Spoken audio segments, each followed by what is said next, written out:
Ladies and gentlemen, welcome to Bigger Than Race, exposure to all things truth, whether you like it or not, with unique perspectives from different beings from all walks of life. This is Bigger Than Race. Investigate truth on your own terms.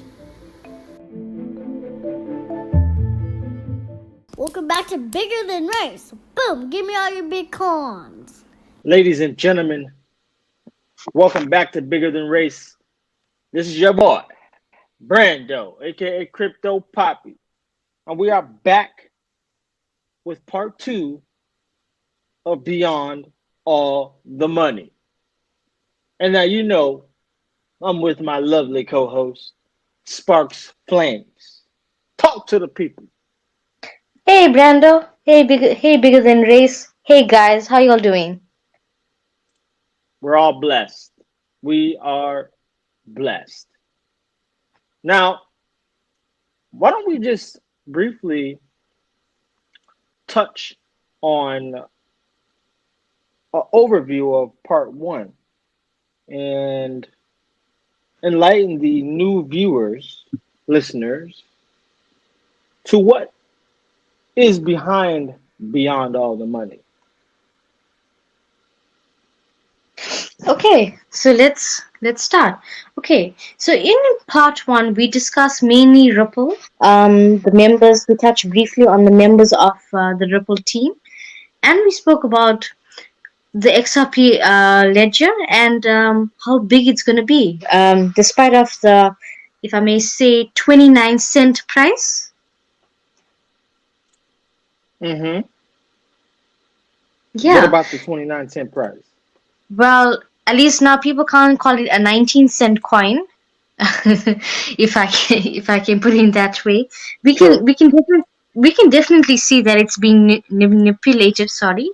And along with Ethereum, and it's definitely a winner, as they say. In the story of the hare and the tortoise, the hare always thought that it was going to be the winner, but always remember, sometimes the last guy is the winner.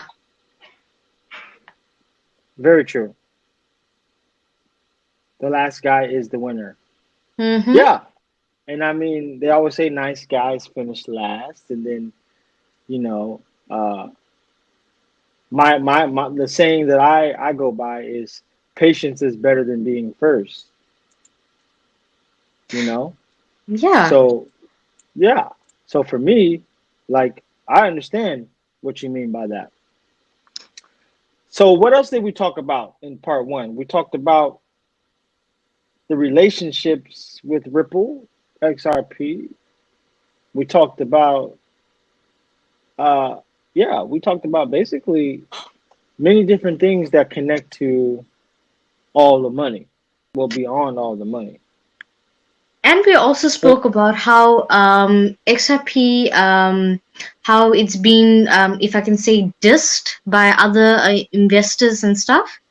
And that we also spoke about other cryptos and they part in the system and in this new world order. Yeah. And, you have to understand this too, people. People are going to talk about things that they don't want you to hold.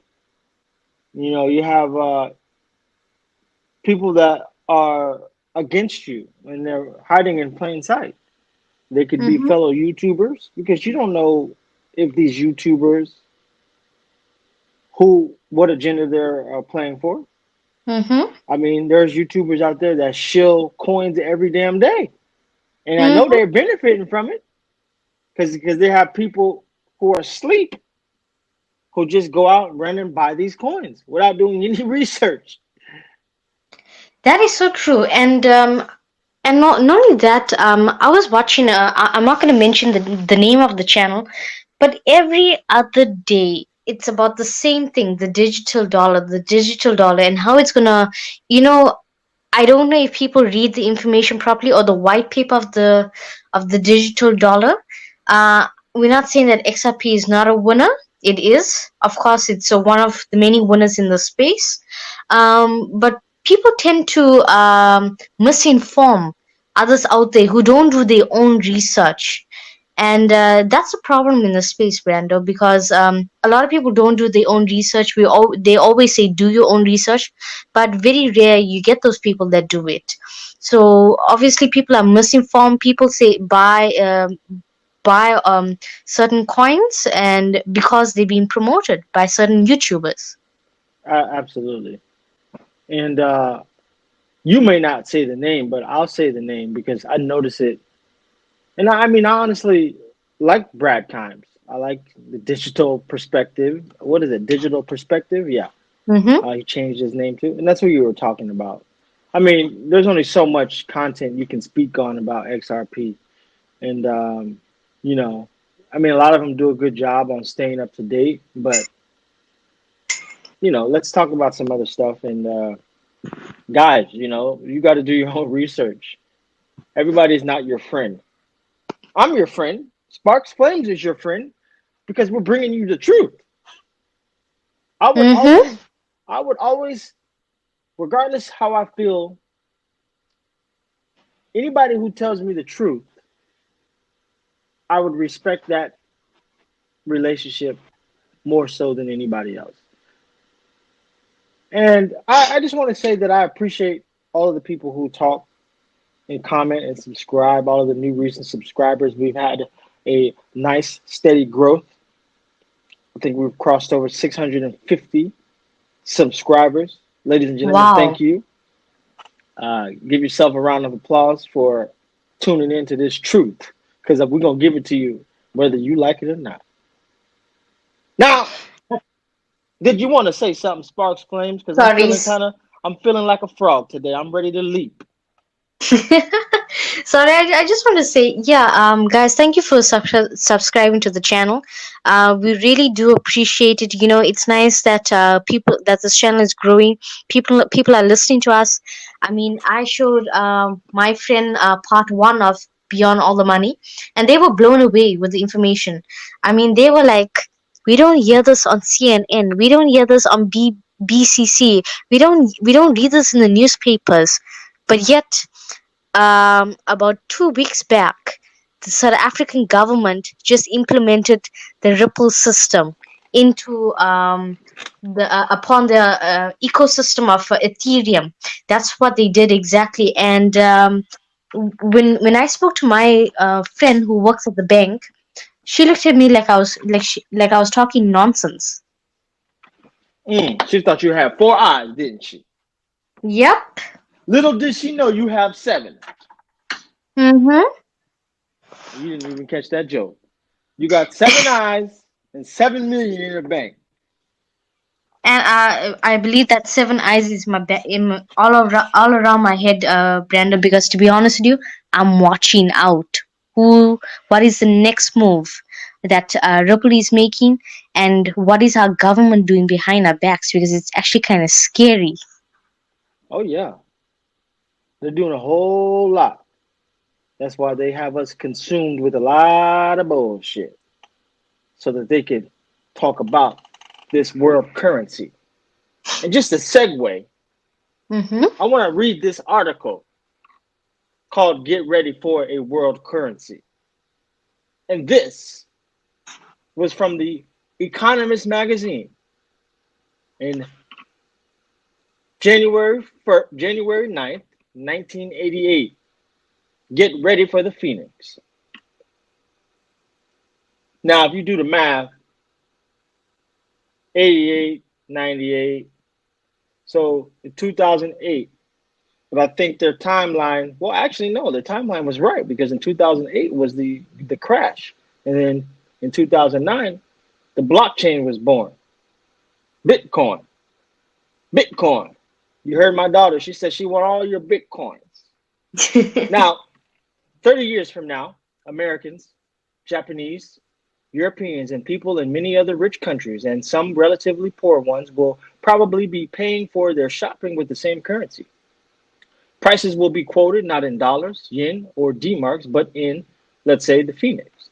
The Phoenix will be favored by companies and shoppers because it will be more convenient than today's national currencies, which by then will seem a quaint cause of much disruption to economic life in the last 20th century. At the beginning of 1988, this appears an outlandish prediction. Proposals for eventual monetary union proliferated 5 and 10 years ago, but they hardly en- envisaged the setbacks of 1987. The governments of the big economies tried to move an inch or two towards a more managed system of exchange rates, a logical preliminary, it might seem, to radical monetary reform. For lack of cooperation in their underlying economic policies, they bungled in horribly and provoked the rise in interest rates that brought on the stock market crash of October. Boom! These events have chastened exchange rate reformers. The market crash taught them that the pretense of policy cooperation can be worse than nothing, and that until real cooperation is feasible, i.e., until governments surrender some economic sovereignty, further attempts to peg currencies will flounder. But in spite of all the trouble governments have in reaching and sticking to international agreements about macroeconomic policy, the conviction is growing that exchange rates cannot be left to themselves. Remember that the Louvre Accord and its predecessor, the Plaza Agreement of September 1985, were emergency measures to deal with a crisis of currency instability. Between 1983 and 1985, the dollar rose by 34% against the currencies of America's trading partners. Since then, it has fallen by 42%. Boom! Such changes have skewed the pattern of international comparative advantage more drastically in 4 years than underlying economic forces might do in a whole generation. In the past few days, the world's main central banks, fearing another dollar collapse, have again jointly intervened in the currency markets. Market-loving ministers such as Britain's Mr. Nigel Lawson have been converted to the cause of exchange rate stability. Japanese officials take seriously the idea of EMS-like schemes for the main industrial economies. Regardless of the Louvre's embarrassing failure, the conviction remains that something must be done about exchange rates. Something will be, almost certainly, in the course of 1988, and not long after the next currency agreement is signed, it will go the same way as the last one. It will collapse. Governments are far from ready to subordinate their domestic objectives to the goal of international stability. Several more big exchange rate upsets, a few more stock market crashes, and probably a slump or two will be needed before politicians are willing to face squarely up to that choice. This points to the muddled sequence of emergency followed by a patch up followed by emergency, stretching out far beyond 2018, except for two things. As time passes, the damage caused by currency instability is gradually going to mount, and the very tins that will make it mount are making the utopia of monetary union feasible. Damn, that's some. This was written in 1988, and here they are talking about 2018, and all of this is actually taking place. The New World Economy. The biggest change in the world economy since the early 70s is that flows of money have replaced trade in goods as the force that drives exchange rates. As a result of the relentless integration of the world's financial markets, differences in national economic policies can disturb interest rates, only slightly, yet still call forth huge transfers of financial assets from one country to another. These transfers swap the flow of trade revenues and their effect on the demand and supply for different currencies, and hence in their effect on exchange rates. As telecommunications technology continues to advance, these transactions will be cheaper and faster still. With uncoordinated economic policies, currencies can get only more volatile. Alongside that trend is another of ever-expanding opportunities for international trade. This too is the gift of advancing technology. Falling transport costs will make it easier for countries thousands of miles apart to compete in each other's markets. The law of one price. that a good should cost the same everywhere once prices are converted into a single currency will increasingly assert itself. Politicians permitting national economies will follow their financial markets, becoming ever more open to the outside world. This will apply to labor as much as to goods, partly thorough migration, but also through technology's ability to separate the worker from the point at which he delivers his labor. Indian computer operators will be processing New Yorkers' paychecks. In all these ways, national economic boundaries are slowly dissolving. And we can see that now, actually. As the trend continues, the appeal of a currency union across at least the main industrial countries will seem irresistible to everybody except foreign exchange traders and governments. In the Phoenix Zone, economic adjustments to shifts in relative prices would happen smoothly and automatically, rather as it does today between different regions within large economies. The absence of all currency risk would spur trade, investment, and employment. The Phoenix Zone would impose tight constraints on national governments. There would be no such thing, for instance, as a national monetary policy.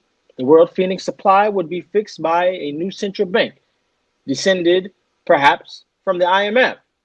Could that be Ripple?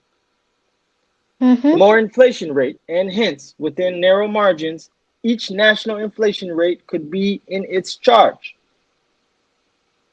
Each country could use taxes and public spending to offset temporary falls in demand, but it would have to borrow rather than print money to finance its budget deficit.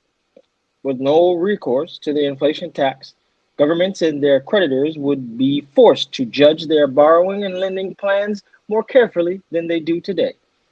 This means a big loss of economic sovereignty, but the trends that make the Phoenix so appealing are taking that sovereignty away in any case.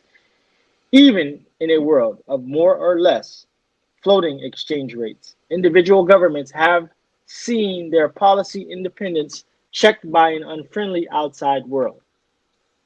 As the next century approaches, the natural forces that are pushing the world towards economic integration will offer governments a broad choice. They can go with the flow or they can build barricades, preparing the way for the fewer pretended agreements on policy and more real ones. It will mean allowing and then actively promoting the private sector use of an international money alongside existing national monies that would let people vote with their wallets for the eventual move to full currency union. The Phoenix would probably start as a cocktail of national currencies, just as the special drawing right is today. In time, though, its value against national currencies would cease to matter because people would choose it for its convenience and the stability of its purchasing power. The alternative to preserve policymaking autonomy would involve a new proliferation of truly draconian controls on trade and capital flows. Draconian. What are they telling you? Can you actually look up? Sorry about that. Basically, draconian. I remember researching it recently. It's like this kind of control, like it's called authoritarian control. Mm-hmm. It's like where we tell you that if you don't have, if you do, it's like China basically today, with the social score and everything. If you do not follow our rules and stuff, then certain privileges will be taken away from you. If you do follow our rules and stuff, then you can get privileges like renting a car, access to the gym, and so on and so forth. So basically, if we don't do what they want us to do, they coming for us. Yep. Yes. That's not good. Anyways, let's continue. This course offers governments a splendid time. They could manage exchange rate movements, deploy monetary and fiscal policy without inhibition, and tackle the resulting burst of inflation with prices and incomes policies. It is a growth crippling prospect. Pencil in the Phoenix for around 2018 and welcome it when it comes. Wow. Yeah, that's the end of that article. And here we are, welcoming the Phoenix.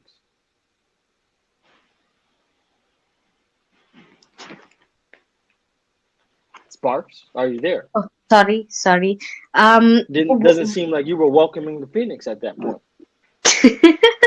so I was actually thinking about what you were saying, and I was quickly trying to gather my thoughts as quickly as possible. Well, Well, it's too late. The Phoenix is here. mm-hmm, that's true, brother. And you know what? The big question is that are people prepared for it? Is the average day Joe prepared for it? I don't think so. Nope. I think the You, average Joe is asleep. I also think so. I've spoken to many people about about XRP, not just about XRP, about how this whole thing is playing out. I mean, I've mentioned articles and stuff like that, and okay, so I'm glad to say that I got at least 6 people to buy into cryptocurrency and stuff. But there are some people where they just look at you, they laugh in your face, they say, okay, yeah, and then afterwards they make jokes about it or they make fun of you about it. I'm pretty sure some of you out there, it has happened to you as well. My thing is, this new system that we going into, a new world order, as they put it, the great reset.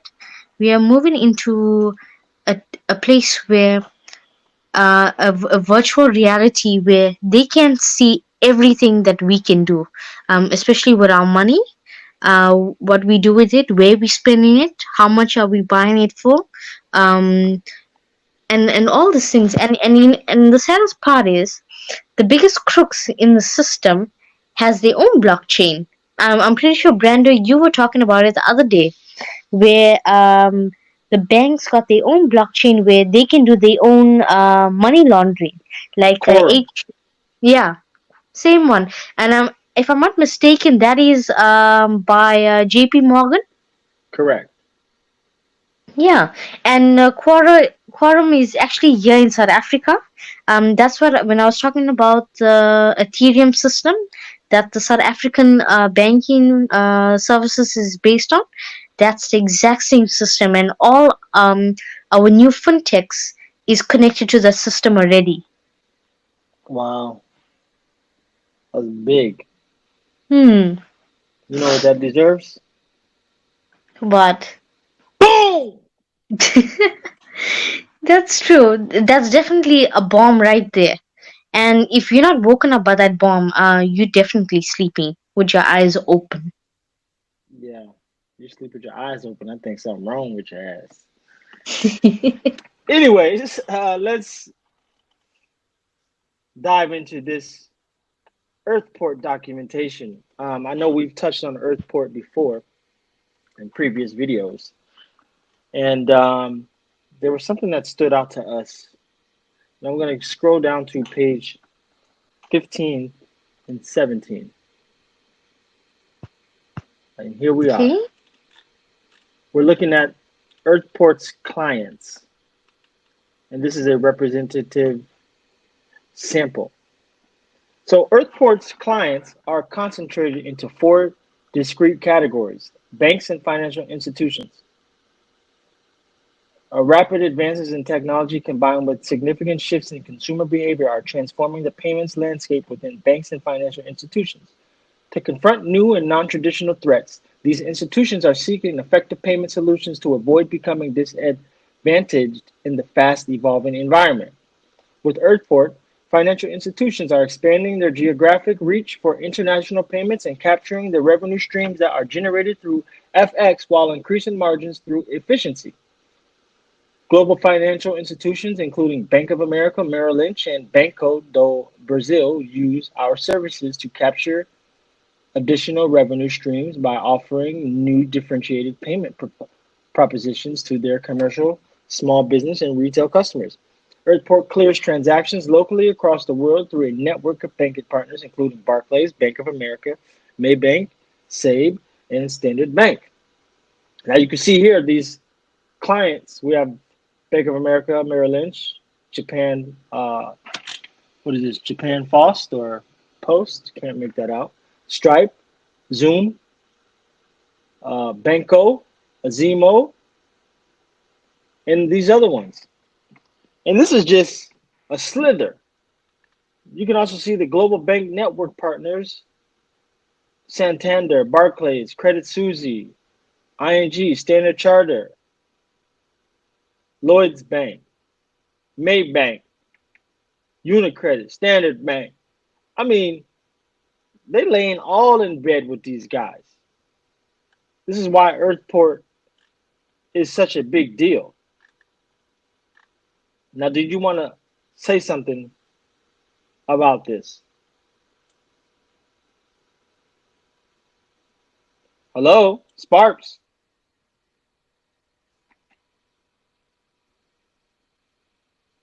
Sparks Flames. Sorry, I'm here. Can you hear me now? Yeah, I can hear you. Did you fall I asleep? know no, I was talking and I don't know if the app was working. Sorry. Oh, yeah, I didn't hear you. So yeah, just kind of repeat that for them. I know everybody got the news about 3 or 4 days ago that Warren Buffett has bought shares in Bank of America. And guys, I don't know about you, but I'm feeling super bullish about it. At the same time, I know that if he's buying, then he's obviously, maybe, I'm not too sure about in terms of his strategy, if it was the right time.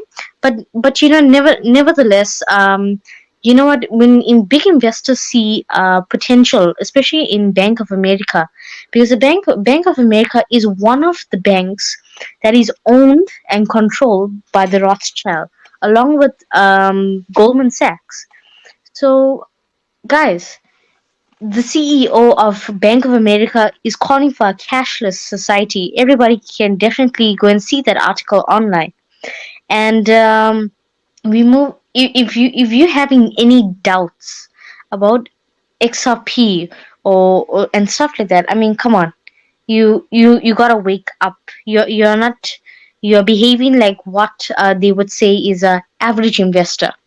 We are not average. I mean, to the rich guys, we may look average, but a sophisticated investor, as they put it, has the patience to wait because he knows and he has done the research and believes in what he's investing.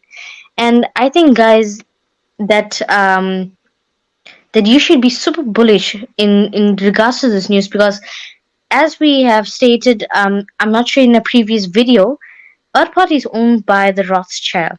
The Rothschild wanted EARTHPORT a part of the Ripple system. Am I not right, Brando? Oh yeah, that's correct. Yeah, so you may ask, why do they want to be a part of the ecosystem?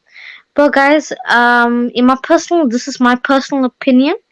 We are moving into the information age, the fourth industrial revolution, and the only thing is the only thing that's going to drive this XRP ledger is not just only money, it's also information. That means if I'm sending money from me to Brando, I'm sending him $5, they're going to pick up that information on the ledger.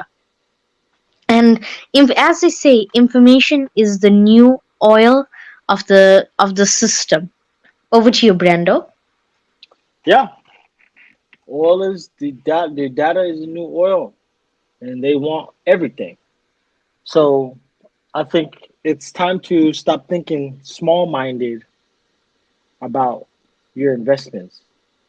Stop thinking XRP is just, all the money. This is beyond all the money. We're talking about data, the new oil. Ripple wants that. Look at who they're partnering with. Look at the pay ID in, that all their partnerships. You hear DAI, digital asset investors, say words mean things, but connections mean even more. Because it's through these connections where That 6 degrees of separation will lead you in one door, and that door will lead you to another. It's like actually going to one of these mansion parties within Hollywood. Mm-hmm. You got all these doors. One door will lead you to something. The next door will lead you to a tranny. One door might lead you to a horse and a female. The next door might lead you into the devil himself. Yeah, it's crazy, Brando, in the times that we live in. And also, I wanted to put out something out there, like, guys, when by the end of this year, I'm pretty sure XRP is not going to be that, what, 29 cents. Look at the big picture of where this is going. Ask yourself, am I prepared? Am I just going after money, or am I going out there to create wealth? You like Robert Kiyosaki said, there is a big difference between rich and wealth. Brando, would you like to explain to us the difference between rich and being wealthy? Well, I can actually leave that up to you, but what I would like to add is what Warren Buffett says. Mm-hmm. People don't want to get rich slow. They want to get rich fast. Yes. And, you know, I'm going to let you break down between rich and wealthy, but I want to just say this before you do. People are always chasing money. And you have a lot of people that do that in this space.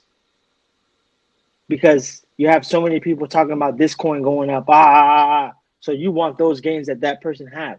But if you research the projects that you hear about, thoroughly understand them, invest, plant your seeds, trust me, it is going to grow because mine is growing.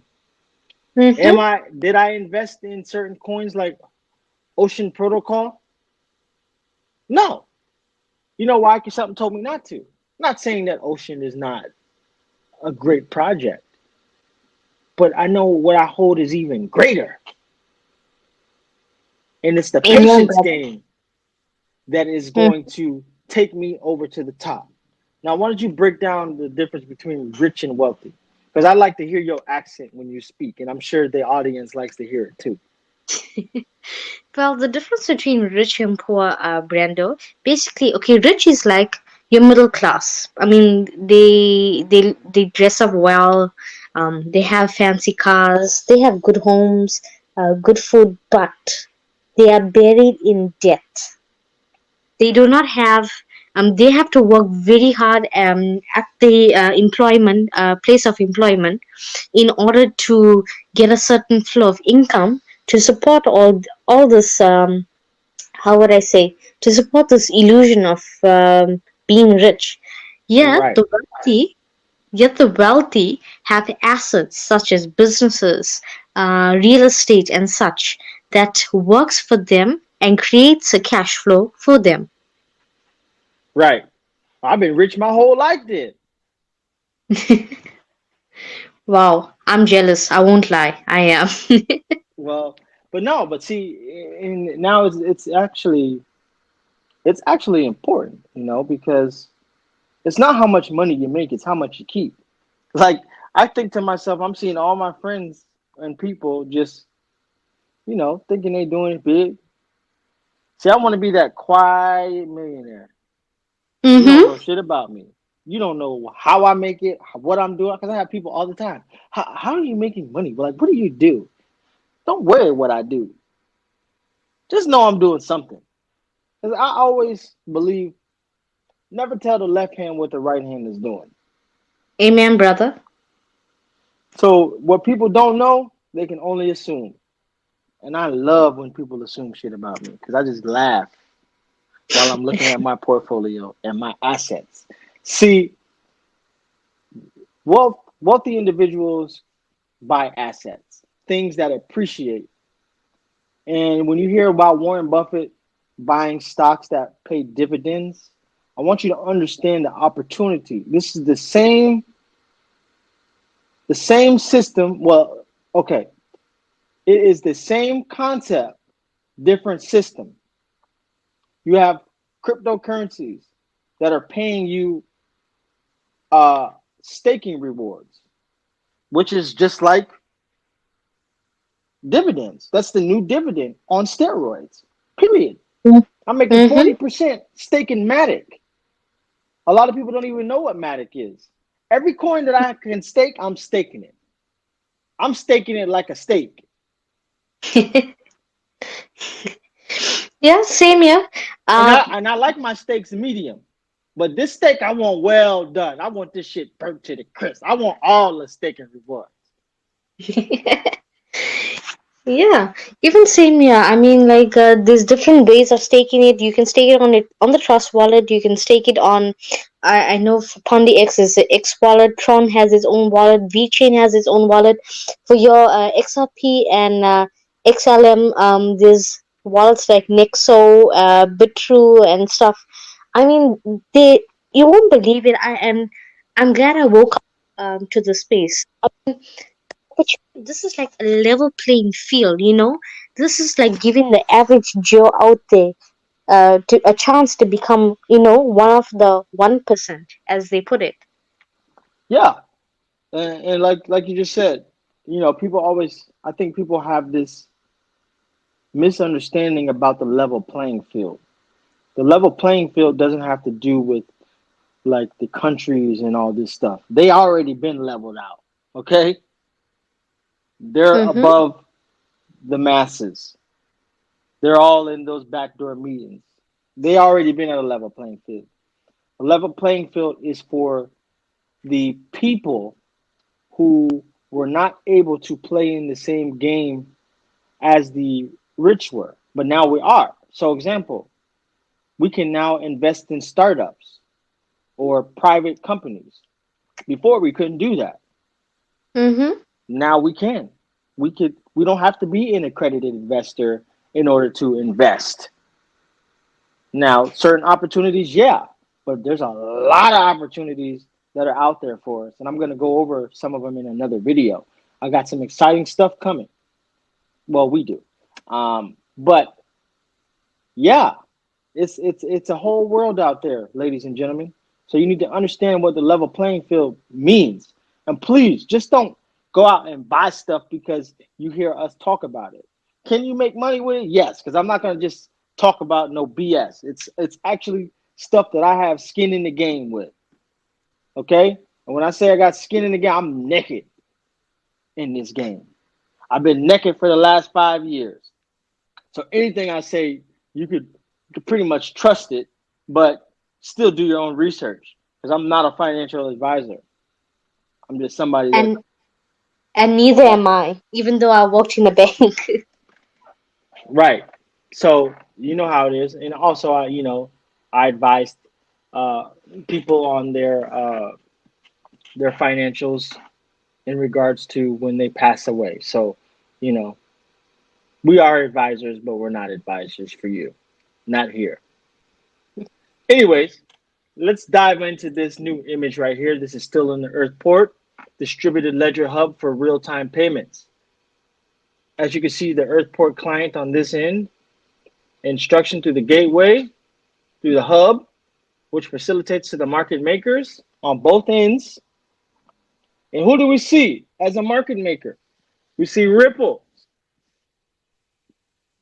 which continues to the beneficiary, which is connected to the DL, and the ACH, which is the beneficiary, which is you or And whoever. also, Brando, important thing there, if you look at where Ripple is at the middle, you see that the sender is sending in USD, but the person who's receiving it wants to receive it in euros. Right. Seems like pay ID to me.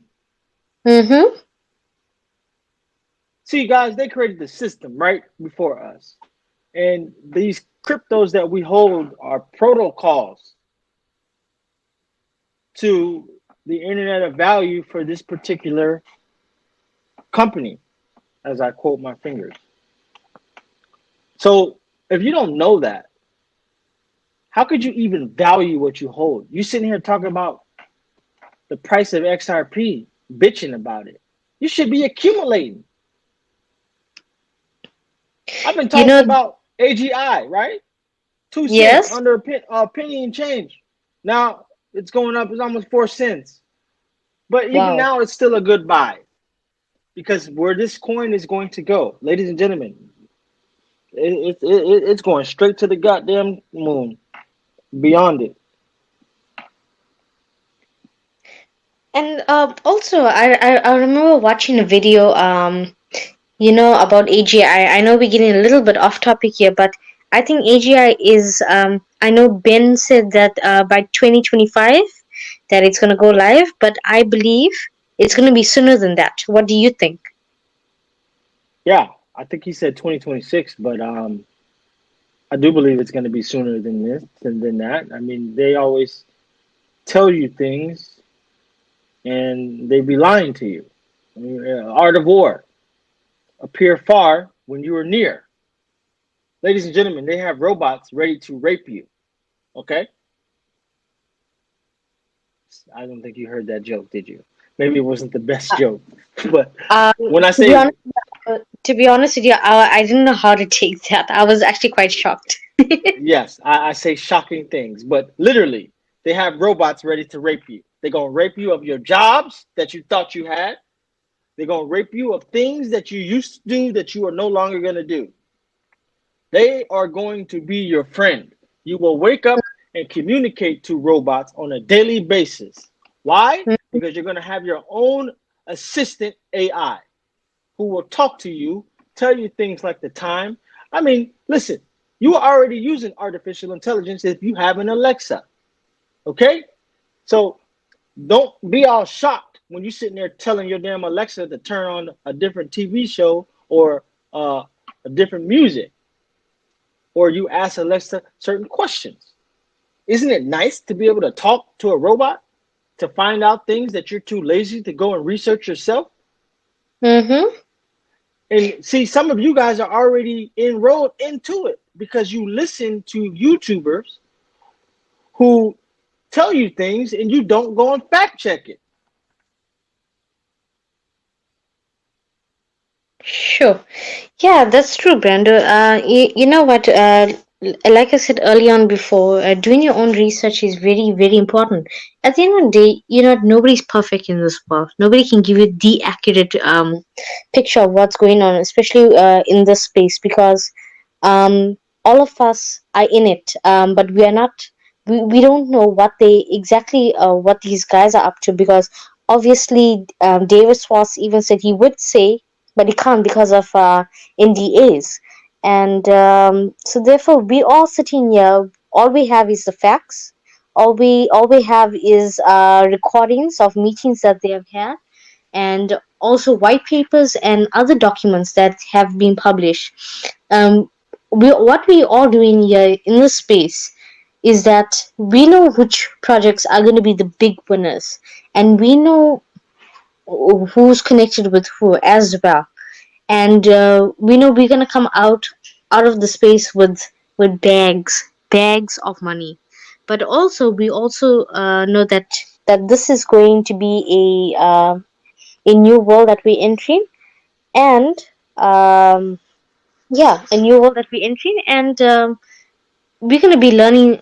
I'm pretty sure they're gonna come with some new stuff that that we're not even aware of, that the masses are not even aware of. I don't know what you think. Yeah, I mean, it's definitely going to shock and surprise people. It's going to shock us because we know it's here, but once it rolls out, it's happening fast. Mm-hmm. So let's roll out this next image. Here we see the Morning Star. This is with SBI. Do you want to touch on this? Morningstar, Morningstar. If I'm not, I remember we had this discussion the other day. That I find the name very not particularly like very. I was very curious about the name Morningstar, because, like I told you the other day, Lucifer was referred to as the Morningstar. I don't know Mm-hmm. if you remember. Yeah. Yeah, no, you're absolutely right. And then there's that one song, Lucifer, son of a morning, I'm gonna take you out of earth. That's Jay Z, produced by Kanye West. Lucifer, Lucifer, started my morning. On the murder capital. You know? See, they put these Mm-hmm. things right in front of your face. You don't see it because you're not looking. You're too busy worried about what Kim Kardashian is getting ready to eat or what BitBoy Crypto is going to shill today. Let me tell you about BitBoy Crypto. He don't give a goddamn about you. All he cares about is making his YouTube money and then making money off of the coins that he places himself in before he shills the project. Or he's being paid. I don't care if he tells you that he's not being paid. You don't know that. That's true, hey. And not only that, all these YouTubers that put out, okay, I'm not saying all of them are of they provide false information, but I would say all they providing is hype. And providing that hype, they will say like, I bet you didn't know about this XRP. Oh, the next XRP price is $13. And then next week they say the next XRP price is $7. I mean, come on, guys, that's just clickbait, and we all know it. Yet most of Exactly. y'all in the space click on those shows and watch it, and yet content that provides the truth, you guys have a lot of negativity to say. Yeah. Yes. I'm so glad you brought that up. And let me just say this. It's not even about the followers.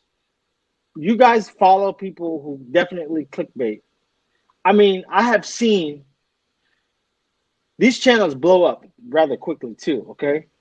But I've seen, it got so bad I had to unfollow a bunch of people because they're just full of shit. Oh, top coin today reaches $14. All their technical analysis is bullshit. It never happens. I trust my intuition technical analysis, which is far superior than any goddamn chart anybody's looking at in this space. I've By told you the about way, IOTEX. I've told you about uh-huh. AGI. I've told you about a lot of different. I told you about Origin Trail. I've told you about a lot of different cryptos that have already boomed, and they're Mm-hmm. going to even go even beyond that. And I tell you about And, it before it happens. and not only that, Crypto Teacher, I remember he put out a video in the beginning of one of his shows. He talks about how technical analysis or technical prediction or technical investing is absolutely pointless because the same chart that you're looking at in the US, somebody's looking at it in Europe, in Asia, and in Africa and other parts of the world. So, and that guy said, I remember in the video, is that they manipulate the charts.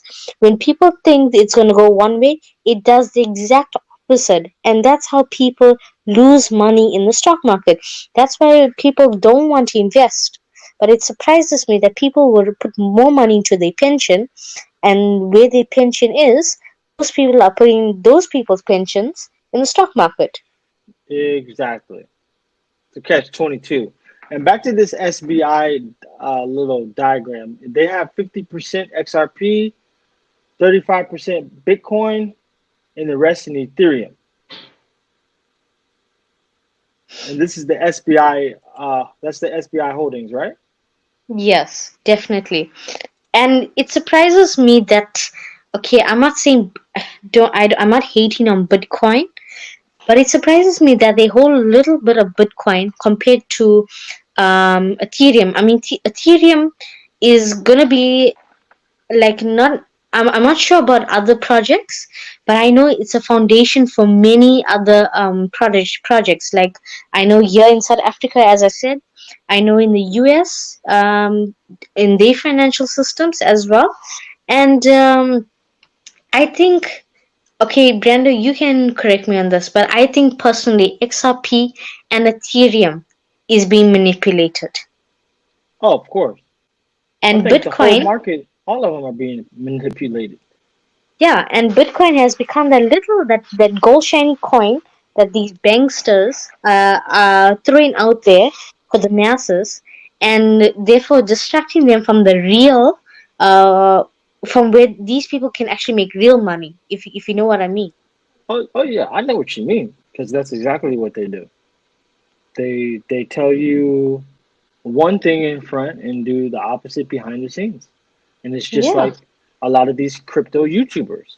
They'll tell you one thing, but do opposite behind the scenes. That's why it's very crucial that you share this channel with your friends and your family so that they are able to see the truth and to invest in true cryptos with value, which are viable. You know, like you have a lot of people going crazy over this DeFi, DeFi, DeFi. DeFi is like the new ICO. There's only going to be a select few DeFi projects that are actually going to win.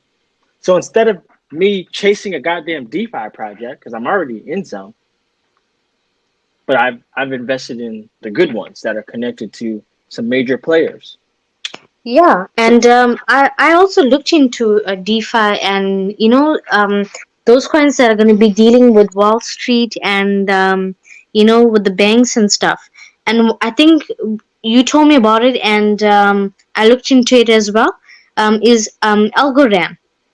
yes, Algorand is a big, big, big sleeper. You talk about being able to get into like a chain link type coin. I mean, and I'm talking about in price wise or a Tezos. This is about Yeah. to be Algorand is going to be on a whole nother level, and you guys are going to really see that, and you're going to miss the boat if you don't do your research. They're connected to Wall Street itself, so yeah, like there's just so much out there, but if you don't dig, you're never going to find it. Hmm. But yeah, Algorand is going to be a monster, and the companies that are already building on it are going to be extreme monsters in the private investing world. So instead of chasing DeFi, put your money into some real stuff that is, like I said, Warren Buffett said people do not want to get rich slow. They want it, they want it like a hot pocket. They want it fast. But normally things that happen fast, you crash and burn. Or, Mm-hmm. you put your money into something you think is being hyped, that's going up right now. You're not going to gain as much money as you think you're going to make. I'll make more money long term than you will short term.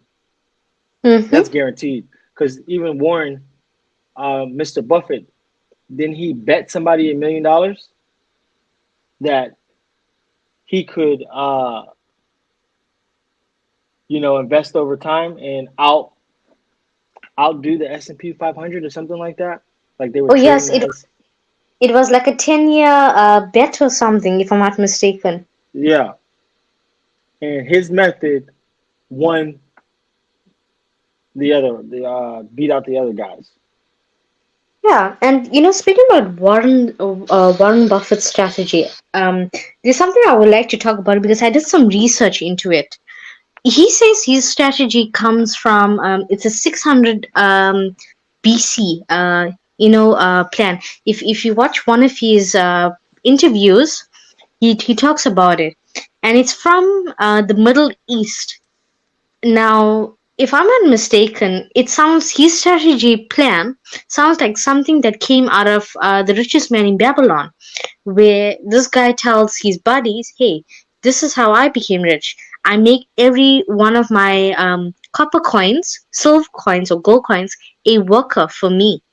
And if you read the book, it's by George Clason. It's a very interesting book because during that time in Babylon, the king that ruled over was King Nebuchadnezzar in the Bible. I mean, guys, that is no coincidence that even the Bible mentions such a thing because and when King Nebuchadnezzar was king over Babylon. The Babylonian Empire was the most powerful and wealthiest empire at that time, and it is no surprise that the investing strategy could have came from there because it's definitely similar to Warren Buffett's strategy. Hmm. Yeah, I mean, nothing is new under the sun. It's all recycled. So it's Mm-hmm. up to you to, you know, do what exists but do it in your way and enhance it. Period. Mm-hmm. Now, I want to go to this screenshot here where the Rockefeller or the Rothschild, Baron Rothschild, buy when there's blood in the streets, even if the blood is your own. A lot of people are scared to buy when it's bloody. They want to buy when it goes to the top, Mm-hmm. and then they Yeah, lose. that's true.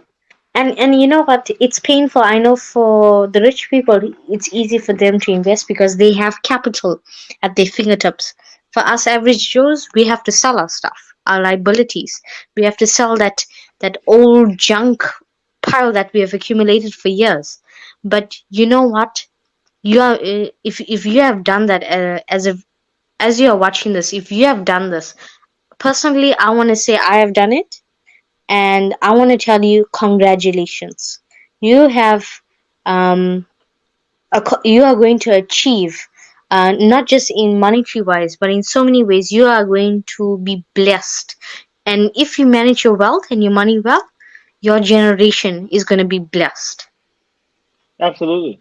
I've sold my stuff to invest in crypto, and it has to be done. If you take your Mm-hmm. investing seriously, if you want to get to the next level, if you want to get to Yeah. the next level, then this is what you got to do. Period. Mm-hmm. Yeah. If you don't want to sell your things, well, do what Robert Kiyosaki says. OPM, use other people's money. Uh, just that don't be stupid with it. That's all I'm saying. But you know what? Absolutely. Yeah. So you know what? Congratulations to you. You know what? You have made the sacrifice. You are going to reap the benefits. You are going to be a millionaire, billionaire, or trillionaire. And I just want to say, when you do get your wealth, be wise. Over to you, Brando. Yeah. So now we're going to dive into this smart globalist agenda, and we're going to get down to page 12.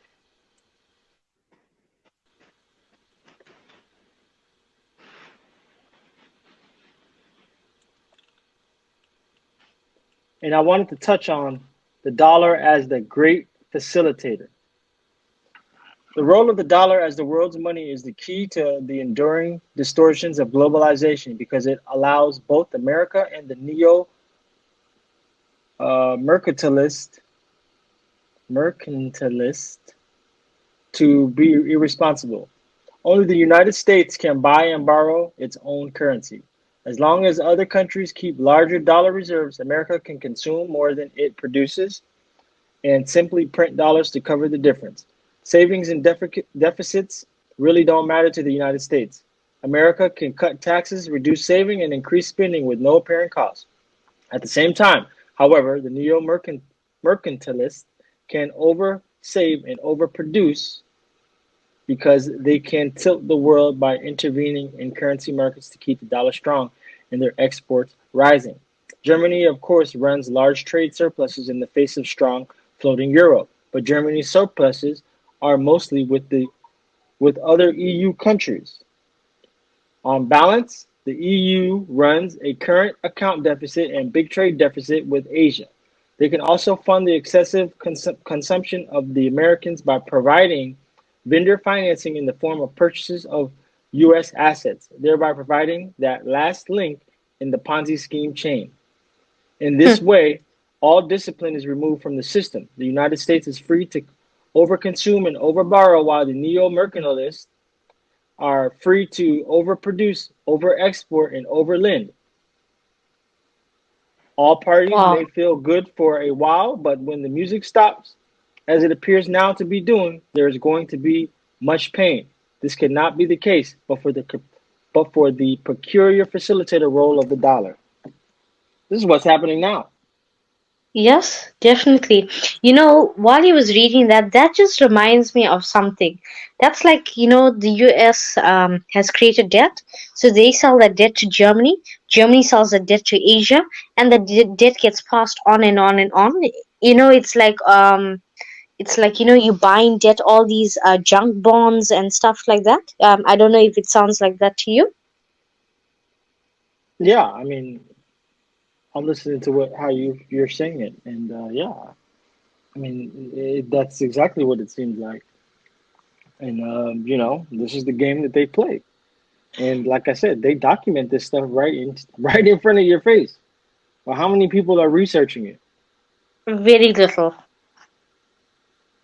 The only reason you know about it is because we're providing this information on the channel.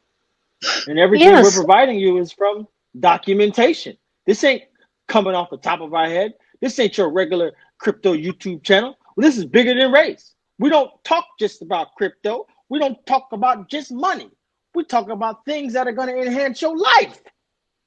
Amen, brother. Definitely.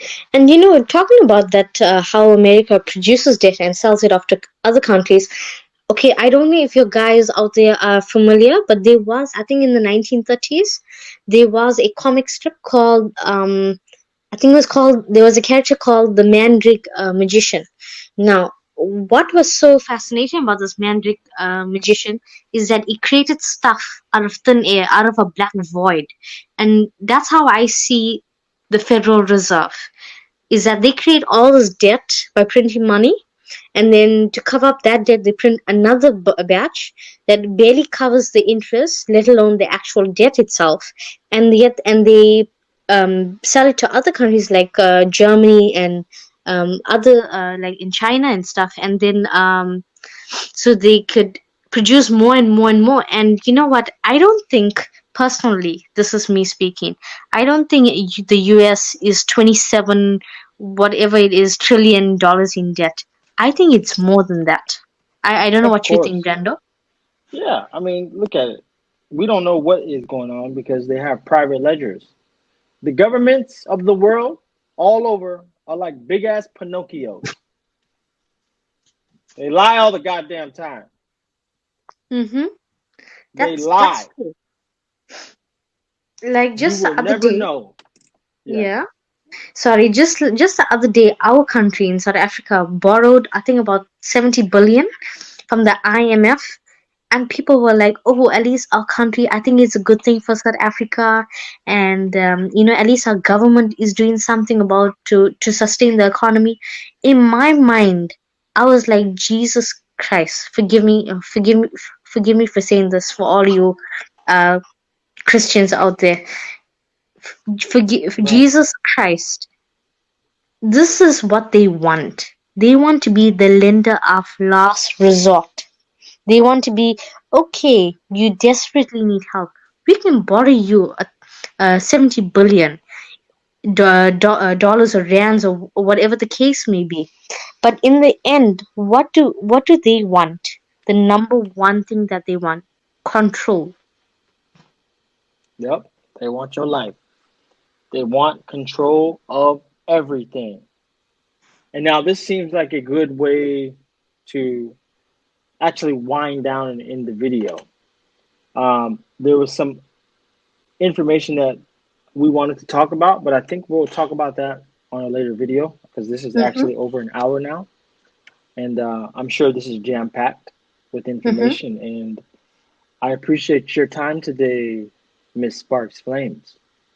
Thank you so much, Brando, for having me on the show. It's always a pleasure.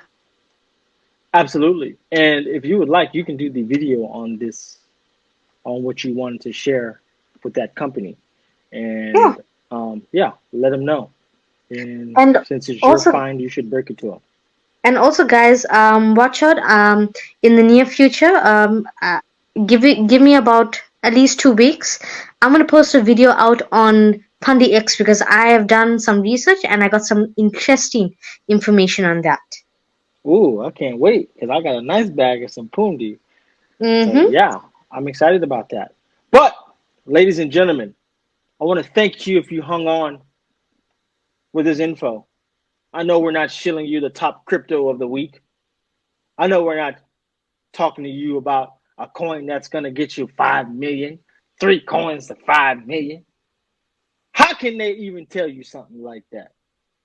But you sit here and buy it and you can't wait to click on and watch it. Don't be a sheep in the crypto market. Be a wolf. Ladies and Woof. gentlemen, this is Bigger Than Race. I'm your boy, Brando, along with the co-host, Sparks Flames.